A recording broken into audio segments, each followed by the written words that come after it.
Un buen día para todos y todas las integrantes de este grupo número uno. Desde el área de ciencias sociales, me permito enviarles esta grabación donde vamos a desarrollar los contenidos de la pista uno, reconocer el contexto escolar en el primer encuentro sincrónico. Para ello, en esta sesión se abordaron 5 elementos muy importantes, entre ellos reconocer el objetivo de la pista uno, cuáles son los contenidos que se abordaron en la pista uno y pista 2, las actividades de la pista uno y pista 2 también. Un elemento importante que es la pedagogía dialogante, que es la que vamos a trabajar en este espacio de ciencias sociales. Y les compartí un link de una encuesta para que hiciéramos como una caracterización del grupo y pues esta ya fue desarrollada. De todas maneras, no era algo que entraba como en la calificación. De manera pues que vamos a iniciar con el objetivo de la pista uno, el cual es comprender de manera profunda la práctica pedagógica desde las realidades específicas de ese contexto escolar, es decir, del territorio en el que ustedes están viviendo, en el territorio donde ustedes están laborando. Y desde este territorio lo que vamos a hacer es una observación, ¿no? Un tipo de investigación que se encarga de ver, de oír, de detectar y de estudiar estas situaciones que se desarrollan dentro de este contexto escolar, dentro del ámbito educativo, con el objetivo de obtener un resultado de una caracterización, ¿no? De qué es lo que puede estar sucediendo dentro del aula escolar. Para esto se dieron algunas orientaciones en relación a elegir la institución educativa. Algunos de ustedes ya la tienen, otros todavía están en el proceso. Igualmente, la carta que se les va a entregar para que ustedes puedan hacer el convenio, para algunos está todavía en proceso y otros ya la tienen. De manera que es importante que cuando ustedes vayan a la institución tengan en cuenta que ésta se encuentre cerca del lugar donde ustedes residen o donde ustedes trabajan. De esa manera, pues es mucho más fácil el proceso de trabajo cuando vamos a necesitar este establecimiento educativo.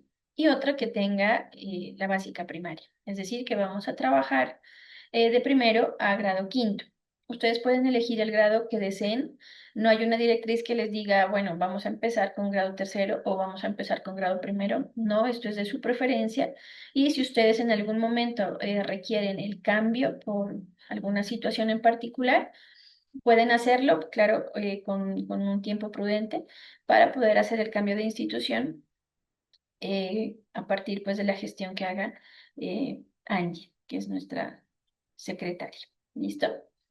Lo mismo con los grados. Si ustedes quieren iniciar con primero y en el próximo semestre con segundo, pueden ir subiendo.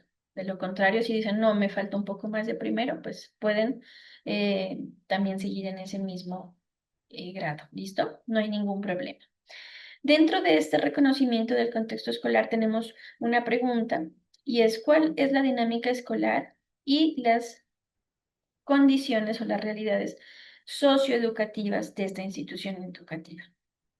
Cuando ustedes les dicen realidades socioeducativas, debemos tener en cuenta que dentro de estas realidades está todo ese contexto económico, social, cultural, familiar, y por supuesto, la práctica pedagógica, es decir, que ustedes van a tener que hacer una observación integral en relación a esa institución educativa y pues más específicamente del salón donde ustedes van a ir a acompañar al docente.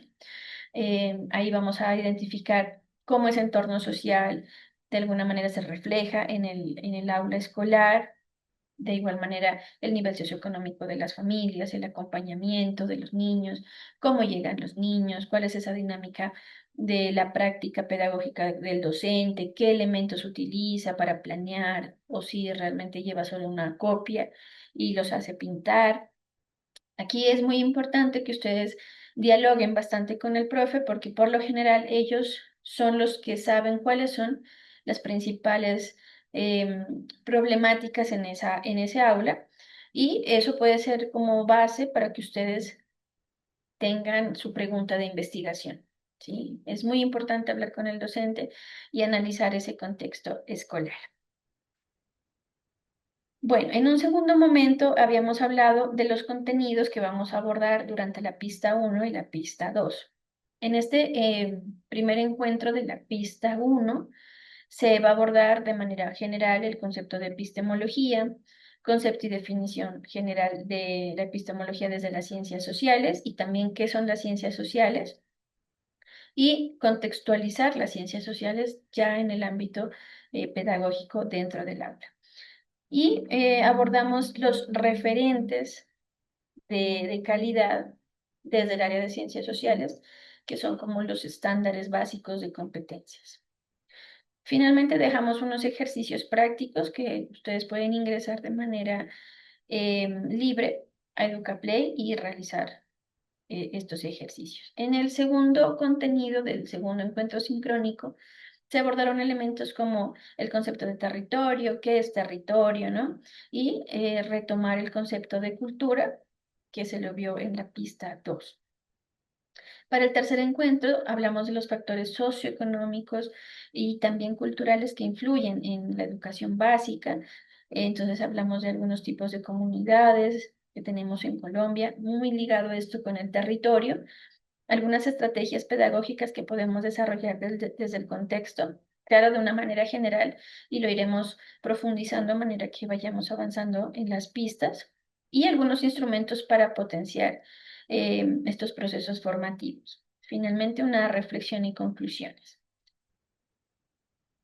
En relación a las actividades de la pista 1, esta sería el foro pedagógico que se tenía plazo hasta el 17 con un valor de 20%. Las pruebas tipo saber van a tener unas pruebas de la pista 1 que ustedes van a hacer en la semana posterior a la finalización de la pista 1 y 2. Es decir, aproximadamente entre el 8 y el 13 de septiembre vamos a tener como la presentación de esta prueba saber de la pista 1 y va a haber otra prueba tipo saber de la pista 2. Es decir, van a haber dos pruebas tipo saber. Van a ser 5 preguntas por cada una de las 9 áreas, entonces tienen pues que estar muy pendientes del contenido que les vamos a compartir y por supuesto de los encuentros sincrónicos. Para esta primera pista tenemos como el tercer producto el documento escrito narrativo. Para este escrito se hizo una flexibilización en estos días, que aquellos que no tengan todavía la institución educativa o no hayan podido ingresar o tengan como dificultades, pues este documento escrito nos narrará, es el macro contexto. Y al hablar de macro contexto, nos referimos al lugar donde está ubicada la institución, la vereda, el municipio, ¿sí? ¿Cuáles son las condiciones socioeconómicas de ese municipio? La ubicación territorial también es importante, la cultura del municipio, a qué se dedica la mayoría de la población y cómo pues esto va a influir dentro de este proceso educativo, por supuesto desde esa mirada investigativa, sin juzgamientos, simplemente como desde ese análisis em, retórico, ¿no? Desde ese análisis que nos va a permitir profundizar en esa situación para después poder analizar el microcontexto que ya es dentro de la institución educativa. ¿Listo? Aquí yo tengo las rúbricas de la evaluación 1 y rúbrica de la evaluación de la pista 2. Ustedes pueden ingresar aquí a los links y automáticamente los va a llevar a una carpetica donde pueden encontrar las pistas con los criterios que va a evaluar tanto el foro como el documento. ¿Listo? Las preguntas de los foros de ciencias sociales. Bueno, ese ya están en los foros. Los invito a que puedan ingresar y revisar los comentarios. Los que no lo han hecho, hay que tal vez hacerlo por correo, ya que los foros cerraron el día 17. Sí, por eso la invitación es muy importante. a estar pendiente de los encuentros sincrónicos y cualquier duda que tengan, pues en el foro de dudas, tanto del campus como en el correo, estaremos muy atentos. Las rúbricas de evaluación, aquí tenemos dos.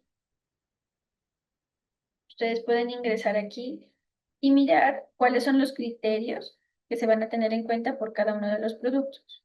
En este caso, por ejemplo, vamos a observar y es la participación activa del foro. Entonces, aquí hay unos criterios. Reconocimiento del contexto escolar, coherencia y cohesión del texto y normas APA. ¿Sí? Por eso, en la participación del foro era importante tener en cuenta la referencia de al menos un autor desde el área de ciencias sociales. Y para el texto escrito, es importante también que ustedes ingresen y aquí van a ver unos criterios muy claros sobre qué deben tener en cuenta para sacar una nota pues en nivel alto. Tenemos aquí 7 criterios. Primero, presentación del macro contexto. Aquí no es más que se vea claramente el departamento, el municipio, la vereda y los factores históricos, culturales y socioeconómicos. Tenemos la experiencia personal, es decir, que describe de una manera coherente, una manera clara, ¿no? Las experiencias directas desde el territorio, pues con el aprendizaje. ¿Listo? Si ustedes pudieran ingresar al aula, pues sería mucho mejor porque pues se puede hablar también eh, del microcontexto, ¿sí? De cómo es la relación dentro del aula, si no, solo el macrocontexto. Articulación con referentes curriculares, es decir, de qué manera el docente prepara su clase. Si no es posible entrar al aula, ustedes pueden indagar de pronto con algunos estudiantes o de pronto con la comunidad en general en relación a la calidad educativa. ¿Qué opinión tienen sobre ello?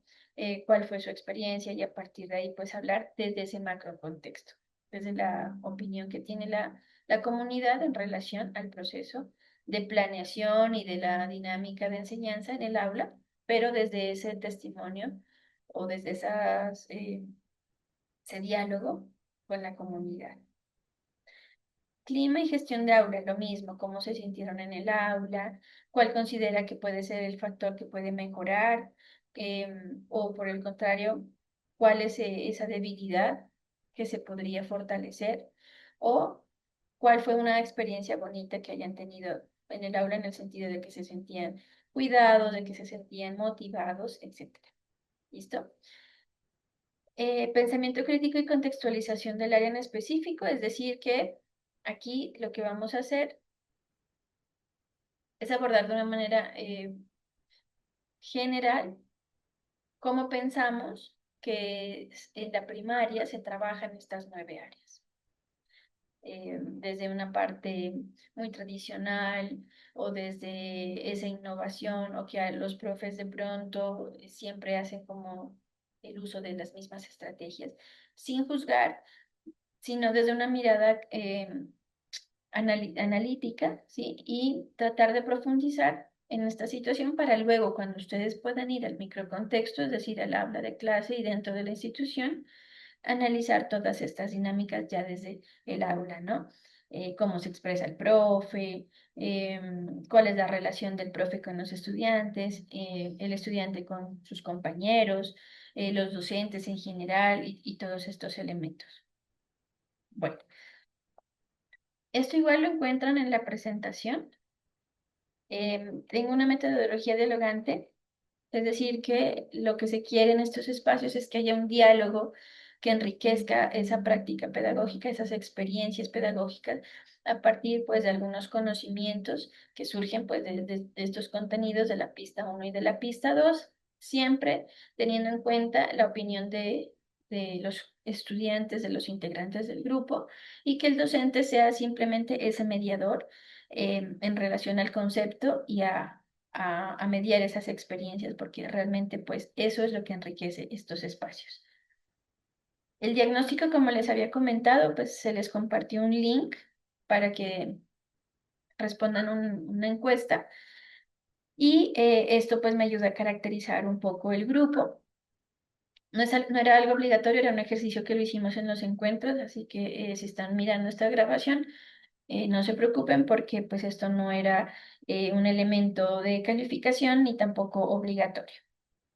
Bueno, continuando con la presentación, en esta parte lo que quisimos hacer fue una comparación, ¿no? Em, de que a veces nos imaginamos el aula como está en la imagen que estamos observando. Y tenemos un mensaje en la parte derecha que nos dice, el maestro deja una huella para la eternidad. Nunca puede saber cuándo se detiene su influencia.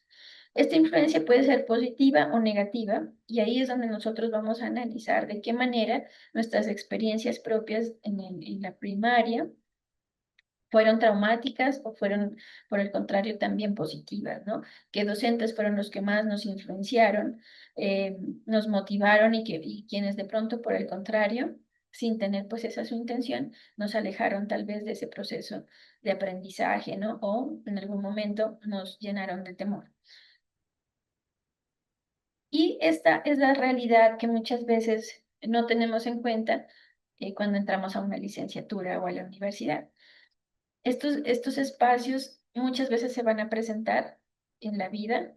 eh, Puede que estemos en esta situación o puede que siempre vayamos a estar en una escuela urbana, pero cuando nos encontramos en estos espacios, en estos entornos, lo que más impera en esta parte es esa motivación, es esa apertura de pensamiento en relación al uso de recursos y a que la educación no siempre está dentro de cuatro paredes, en un aula de clase cerrada, con todos los recursos, sino que también nuestro entorno puede ser ese recurso valioso que tenemos a nuestro alrededor y por supuesto pues toda la voluntad que tienen nuestros estudiantes para aprender. Entonces esa es una gran responsabilidad.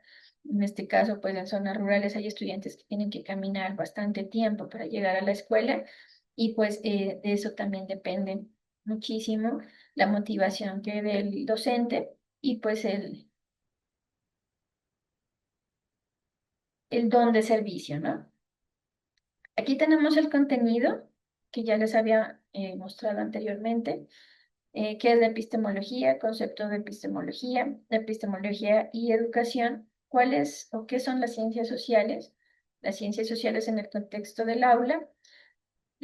Algunos referentes de calidad los vamos a ver de manera muy general y qué significa formar en ciencias sociales y dos ejercicios que tenemos al final que son opcionales. Bueno, ¿qué es la epistemología? Esa epistemología, aunque a veces suena un poquito complicado, no es más que esa rama de la filosofía que se encarga de estudiar el conocimiento. Es decir, la epistemología nos ayuda a reflexionar y a dar respuestas a preguntas como ¿qué es el conocimiento? ¿Deriva de la razón o de nuestra propia experiencia? ¿Cómo logramos saber si lo que sabemos es verdad? ¿O qué podemos lograr con esta verdad? Esto nos ayuda, la epistemología, a orientarnos en relación a nuestra forma de ver el mundo, ¿no? Entonces, ¿qué será ese conocimiento? ¿De dónde viene el conocimiento? ¿No? Si lo que nos han enseñado será esa la verdad absoluta o habrán otras formas de ver la vida, de percibir el universo. Y todos estos elementos nos invita a cuestionarnos, ¿no? La epistemología, ¿no? ¿Y qué podemos lograr con estas verdades? De manera que aquí tenemos dos imágenes. En esta parte de la epistemología tenemos nuestra verdad, nuestras creencias, y eso es lo que forma el conocimiento, ¿sí? La epistemología busca saber cuál es ese origen del conocimiento a partir de elementos científicos, de investigaciones. Pero aquí también es importante tener en cuenta desde dónde se cuenta la historia. Por eso también hay un autor que se llama Boaventura dos Santos. Él es brasilero y habla sobre las epistemologías del sur, ¿no? Estas epistemologías que hablan de esos elementos de la tradición, de los remedios de las abuelas, ¿no? Que a veces desde la epistemología europea no validan estos conocimientos porque no son del todo científicos, pero sí son muy valiosos y hacen parte como de esa historia de las comunidades, ¿no? Eh, entonces, es bien importante tener en cuenta pues que esas epistemologías otras también se deben reconocer como un conocimiento y validarlo. Dentro de esta epistemología es importante reconocer cuál es la diferencia entre un conocimiento y la opinión, ¿no? Entonces aquí el conocimiento lo tomamos como que se basa en un hecho o en una evidencia, es objetivo y verificable, se adquiere a través de la experiencia, la investigación, el estudio y la observación. Y la opinión simplemente es muy subjetiva, eh, puede cambiar de una persona a otra, así como el teléfono roto, ¿no? Que a veces empieza siendo una frase, termina con otro sentido muy diferente, y a veces va muy de la mano de la visión o del juicio de las experiencias de las personas, y se basa mucho en esa interpretación individual. Es por ello que es muy importante que dentro de esta epistemología tengamos presente cuáles son esas fuentes de conocimiento que pueden ser verificables, que son más confiables y nos pueden servir como insumo para una investigación, teniendo en cuenta, claro, esas epistemologías otras, esas epistemologías del sur que nos habla Boaventura Tous Santos. En la presentación ustedes van a poder ver un video de la definición de qué es la epistemología, y aquí hay una pregunta de si es posible considerar las redes sociales como una fuente de información eh, segura, confiable, ¿no? Aquí entraban los estudiantes a participar en una pregunta. Hubo bastante debate, ¿no? Y la respuesta es que, bueno, tenemos que ser muy críticos en relación a aquello que se publica constantemente, buscar fuentes confiables y no solamente quedarnos con una visión de la información. Sí, es muy importante. Dentro de esta epistemología, es decir, para cada área o para cada disciplina, hay un cierto tipo de epistemología. ¿De dónde surge ese conocimiento de esa disciplina?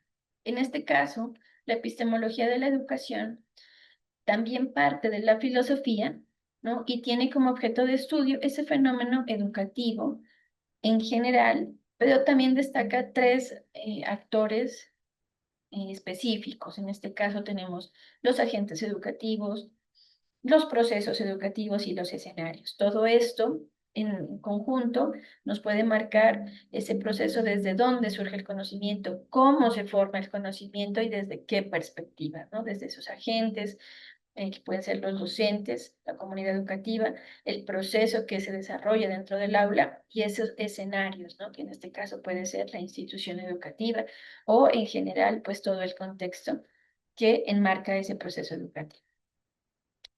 La epistemología tiene ese propósito de formular esas preguntas que nos ayudan a cuestionar nuestra práctica, tal vez a mejorar, ¿no? Y a saber qué debemos enseñar a los niños. Es decir, no quedarnos con una sola versión de los hechos, sino a ayudar a fomentar ese pensamiento crítico y a formar pues desde esa base científica e investigativa. Dentro de la epistemología de la educación tenemos unos elementos muy interesantes, y es que desde desde el ámbito educativo, la pedagogía se relaciona con la epistemología a partir del conocimiento. Eso es lo que une a la pedagogía con la epistemología, ¿no? ¿De dónde surgen esos conocimientos? ¿Cómo abordamos esos conocimientos? ¿Y cuáles son esas fuentes de información que nos ayudan a crear ese conocimiento y ese aprendizaje? La pedagogía como la epistemología hablan de un discurso de segundo orden, es decir, este discurso de segundo orden se centra en cómo el observador del conocimiento interpreta esa realidad y cómo desde su propia perspectiva, experiencias y sistemas de creencias se moldea la comprensión de lo que se observa. Es decir, desde esa investigación cualitativa y desde esa observación, acción, ¿no? Reflexiona sobre el deber ser de la educación y no sobre lo que la educación es. Es decir, en este caso es una herramienta para la reflexión crítica que da paso a la reflexión de las prácticas pedagógicas y busca enfoques más profundos y transformadores. Entonces, no nos vamos a qué es la educación, o sea, esa epistemología de la educación no es como qué es la educación o qué significa educar. No, se va más bien sobre cómo transformar la práctica pedagógica para fortalecer esos procesos de enseñanza, pero también de aprendizaje. Cómo fortalecer ese proceso pedagógico para que nuestros estudiantes tengan un aprendizaje más profundo, más crítico, más contextualizado. Entonces, a partir de ahí se trabaja la epistemología y la educación. La educación pretende que el ser humano adquiera el conocimiento que le permita saber quién es, que lo acerque a la realidad y le posibilite la comprensión del mundo en que habita. Es decir, que no podemos separar la realidad con lo que pasa en el aula de clase. ¿Listo? Esto es muy importante y por ahí nos vamos con los elementos de la epistemología desde la educación. Concepto y definición general de las ciencias sociales. Aquí tenemos un video que ustedes pueden observar que nos habla del origen de esas ciencias sociales como un conjunto de disciplinas. No solamente es una rama del conocimiento, sino varias disciplinas que abordan diferentes aspectos de la vida del ser humano, como la sociología, la antropología, la historia, también está la geografía, la pedagogía y la psicología. Asimismo, pues atiende diferentes problemáticas, ¿no? Que surgen en el mundo y pues también en el territorio en específico y nos ayuda a comprender y a interpretar esas situaciones que se presentan en las comunidades, ¿no? Esos fenómenos sociales y cómo actuamos de manera individual, pero también desde esa forma colectiva, ¿no? Desde esa comunidad. Y a partir de ahí, pues podemos trabajar diferentes investigaciones de tipo cualitativo y también de tipo cuantitativo. En este caso, nosotros vamos a hacer un ejercicio de observación cualitativa y desde ahí ya estamos entrando en ese proceso de investigación. Vamos a trabajar esa observación.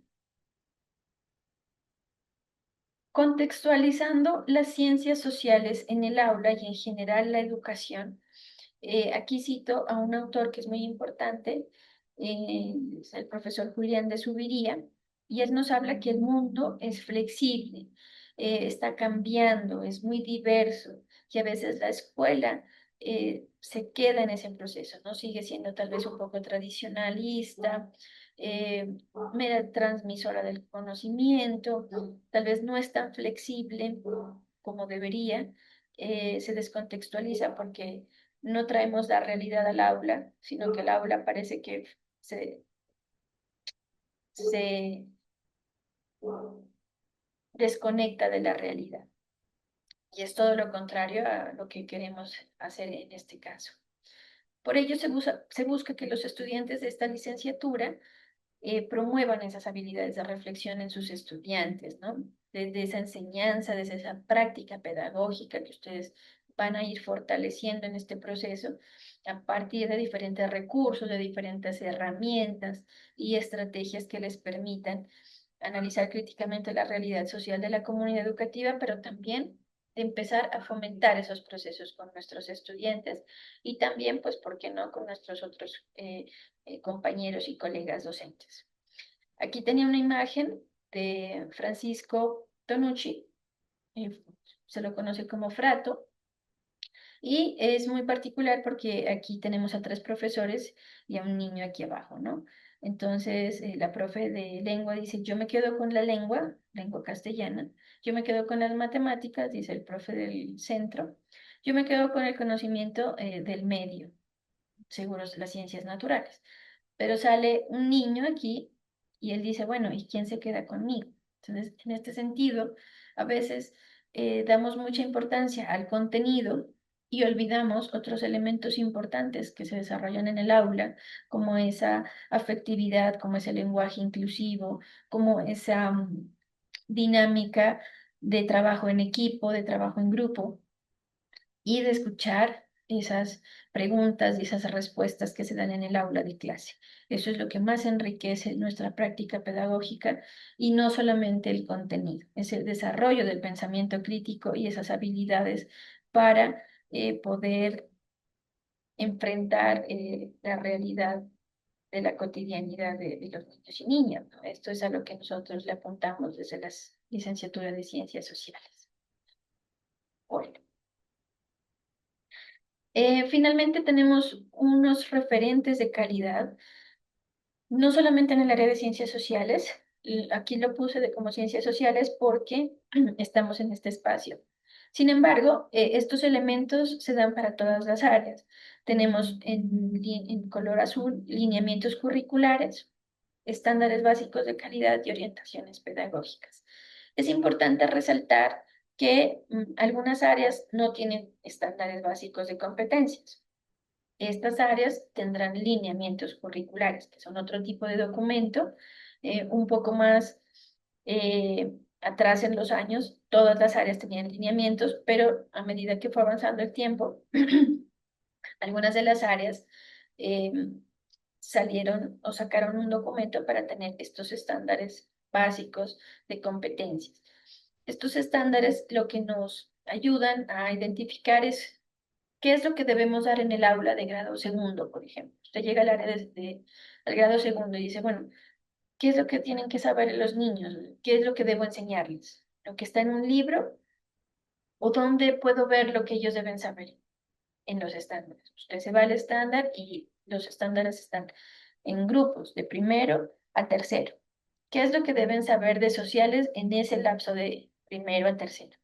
Y le dan todos los conocimientos desde unos ejes diferentes, de ética, me aproximo al conocimiento como científico social, sobre historia, ahí hay diferentes ejes y ustedes lo que hacen es, según su contexto, según el grado de sus niños, el interés de los niños también, organizamos ese contenido y eso es lo que vamos a trabajar durante el periodo académico o durante el año escolar. Esos referentes son su guía, es los contenidos que usted puede trabajar de primero a tercero. Ahí está lo que usted debe abordar. No es coger un libro y enseñar lo que está en el libro, sino que es importante que usted utilice como su referente los estándares básicos de competencias. Lo mismo que el documento de orientaciones pedagógicas, que es un documento que le va a sugerir diferentes estrategias, diferentes actividades que usted puede trabajar con los niños, pues de acuerdo al grado en el que usted se encuentre. Como elementos de auxiliares, por decirlo de esa manera, tenemos los derechos básicos de aprendizaje. Los derechos básicos de aprendizaje son como un resumen de los estándares básicos de competencias. Sin embargo, estos son un complemento. No podemos utilizar solo los derechos básicos y dejar los estándares, porque estaríamos obviando mucho contenido que es muy importante también para los niños, de manera que esto es un complemento entre los derechos básicos de aprendizaje y los estándares. También tenemos las orientaciones pedagógicas, matrices de referencia y mallas de aprendizaje. Estas matrices de referencia nos ayudan a identificar qué aprendizajes evalúa el IFEX, ¿no? En tercero, por ejemplo, y en quinto, que es donde se hacen las pruebas. A ver, eh, desde cada área de aprendizaje. Para estas matrices, creo que estaba para ciencias, matemáticas y lenguaje. No sé si haya de ciencias sociales, pero es importante que tengamos en cuenta qué son esas matrices de referencia. Y las mallas de aprendizaje, lo que nos da es como el contenido, que ya no da los estándares, pero organizado a partir pues, de unas competencias y de unos objetivos específicos. Todos estos documentos o algunos de estos documentos los pueden encontrar en Colombia Aprende, ¿no? Aquí les dejo el enlace en esta presentación.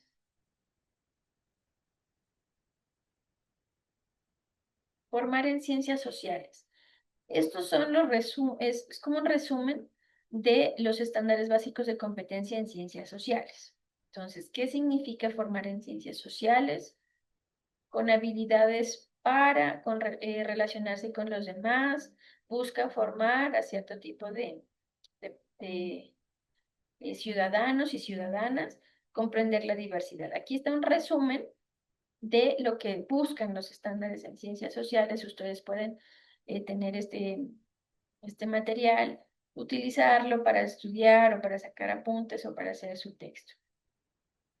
Tengo un pequeño video aquí que habla sobre las pruebas PISA, sobre lo importante que es de manera integral abordar esa comprensión lectora, ese pensamiento crítico, esa escritura, ¿no? En general, no solamente desde el lenguaje, sino desde todas las áreas del saber. Esto es muy, muy importante.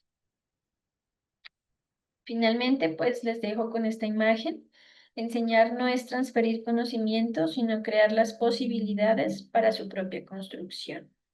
Esto nos lo dice Paulo Freire. Aquí tenemos esta imagen.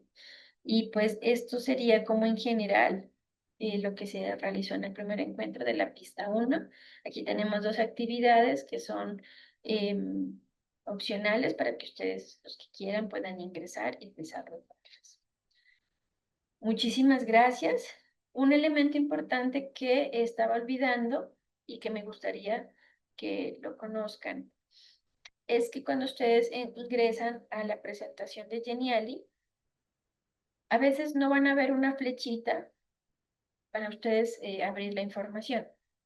Sin embargo, siempre que ingresen a una presentación de Geniali, ustedes van a ver en la parte superior derecha una manito blanca y al darle clic en esa manito, ella les va a mostrar todos los lugares donde hay información adicional. Es decir, usted le da clic aquí y ya sabe que aquí hay información adicional, aquí hay información adicional, aquí también.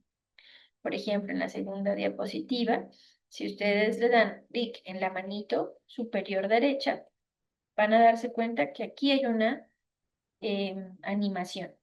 Entonces le damos clic y nos cambia a la imagen. Y así sucesivamente en todas partes hay un clic. Bueno, en este contenido simplemente es como para dar la animación, pero no es más. Aquí por lo menos no está la manito porque no hay ninguna animación. Aquí sí, ustedes le dan en la manito y les aparece en cada imagen. Aquí, por ejemplo, la amplía, y para hacerla más pequeña le vuelven y le dan un clic. Para ampliarla le dan un clic, se amplía y para hacerla pequeña otro clic. Aquí hay otro que fue el que abrimos. Ya nos aparece aquí el cerramos. De esa manera ustedes van a poder ampliar el aprendizaje, ampliar los conceptos, de pronto algo de teoría, van a tener links donde los va a enviar a un video que les amplía la información o links que los envía directamente a un portal web donde ustedes pueden hacer lectura de algunos artículos o de algunos elementos de revistas. Y eso sería en general lo que se abordó en el encuentro número 1 de la pista 1. Muchísimas gracias. Que estén muy bien.